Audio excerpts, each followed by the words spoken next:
Vader can't stop me now.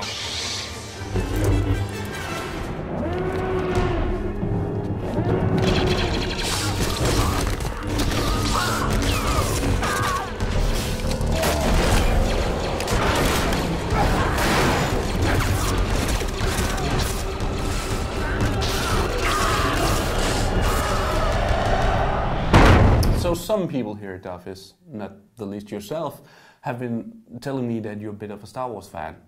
Might be true. Might be true. Therefore also logical that you've been playing the sequel to Star Wars The Force Unleashed, which is now, what, episode 2? No, just 2 actually. Just a firm 2. I'm not a Star Wars fan. But how does it compare to the first game? Because the first game really was extremely popular. It was one of the best-selling, if not the best-selling Star Wars game of all time. The first game was kind of a flawed experience. It was pretty fun, but personally it took me like 2 years to get through the game because I got stuck on the first level and couldn't. I had so much problems with the cameras and the controls that I went completely ballistic on it. But it was. Even though it was flawed, it was entertaining, is the word I guess I diplomatically should say. And the problems that the first game had, mostly, as I said, with controls and camera, that's been fixed, more or less. It's better, at least. It's not perfect, but it works. It's more or less the same game as the first one. You have Starkiller. I'm not going to spoil the ending of the first game, but Starkiller's back. He's as tough as nails still. He's a Star Wars character. He's a Star Wars character with an angry face. He's the most sour Star Wars character ever. He's the most powerful Force user in the galaxy. I know he's laughing at me now. But yeah, so it's the same thing. You have your lightsabers now too.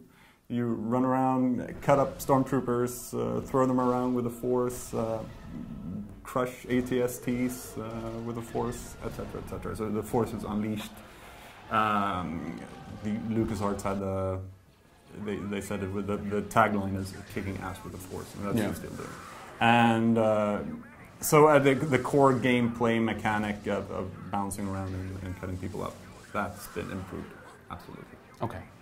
Yeah, one of the things that even I found really funny about the first game was the whole implementation of the physics system and how you really had quite a bit of freedom with your force powers, which really did make him seem like a powerful character.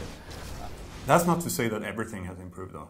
Okay. Even though the core game mechanics have improved, the general feel of the game is not as much fun as the first game was. Really? Problems with Force Unleashed 2 is compared to the first one, you're not given as much space. It's much more narrow, much more corridors you run down. Even though the first game, of course, was very, very linear. It was just a straightforward action game. This feels much more linear. And add to that a kind of crammed in story. You never get this feel for being Starkiller in the same way you did in the first game. Like the first game, you could just go crazy.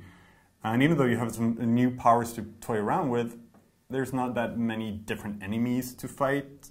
The game lacks the really cool and varied boss fights that the first game had, where you face off against various Jedis as Starkiller went around killing them. That's gone. Okay. You don't have some of those fights, even though the mechanics were so flawed, quite memorable. Yeah. Like fighting on the maw of a Sarlacc, or against this really weird Jedi with his spider legs. But that's gone now. Okay. You just kill Stormtrooper after Stormtrooper after droid, and more or less the same enemies that you'll see in the first couple of levels. You'll be killing them 8 hours down the line.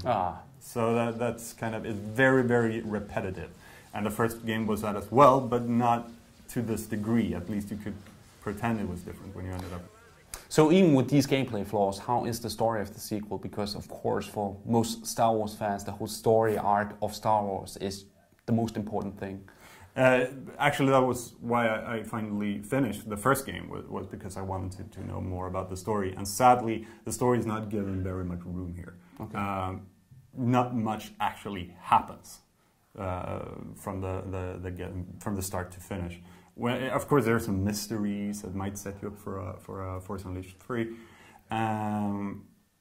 but really there's not this drama that was in the first game. The whole plotline that they talked about, again, not spoiling the end of the first game, but what happened to Starkiller between the first and second game. All of that mystery is just one big they don't manage to really to grab that attention that as a Star Wars fan you have these questions, but they never really answer them. Okay. They don't.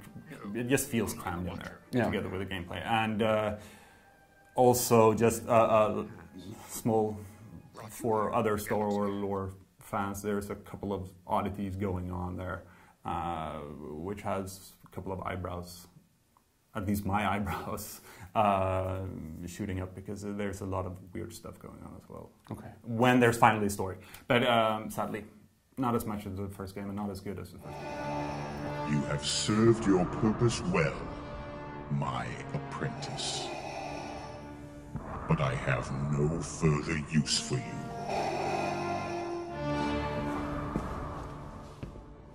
Kill him. So not necessarily an action game for action gamers in general, but an action game for Star Wars fans? It's absolutely.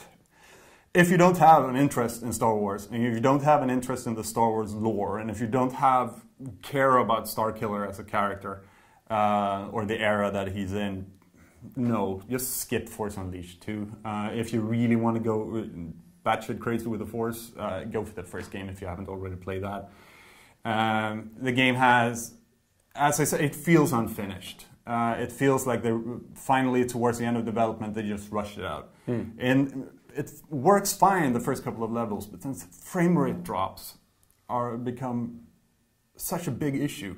Especially even in narrow corridors, when you're supposed to do time jumps and you sort of like need to navigate through the spaceship. Frame rate drops in the middle of the corridor or in the middle of the air, makes it really hard to time those jumps. So that I guess at the end of the day, that's what Force Unleashed 2 is an unfinished Star Wars action game. So I don't think it's for you, Thomas. If you don't really care about Starkiller, nah, just skip it.